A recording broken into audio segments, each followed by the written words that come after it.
Berikut adalah artikel tentang sejarah masuknya ajaran agama Islam di Indonesia. Latar belakang: Indonesia merupakan negara dengan penduduk Muslim terbesar di dunia. Namun, sejarah masuknya ajaran agama Islam di Indonesia masih menjadi perdebatan di kalangan para ahli. Ada beberapa teori tentang kapan dan bagaimana Islam masuk ke Indonesia. Teori masuknya Islam ke Indonesia.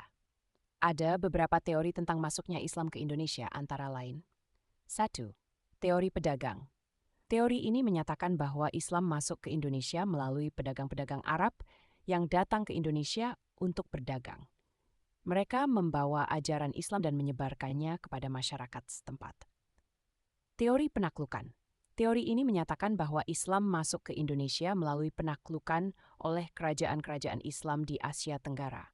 Kerajaan-kerajaan ini membawa ajaran Islam dan menyebarkannya kepada masyarakat. 3. Teori dakwah.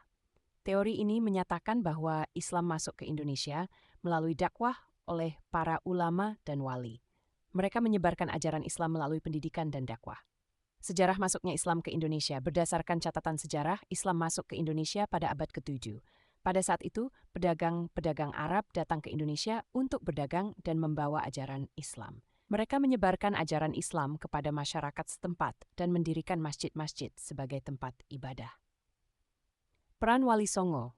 Wali Songo merupakan 9 orang wali yang menyebarkan ajaran Islam di Jawa. Mereka ada 1. Sunan Gresik, 2. Sunan Ampel, 3. Sunan Derajat, 4. Sunan Bonang, 5. Sunan Kalijaga, 6. Sunan Giri, 7. Sunan Kudus, sebab Sunan Muria, 9. Sunan Gunung Jati. Mereka menyebarkan ajaran Islam melalui dakwah dan pendidikan.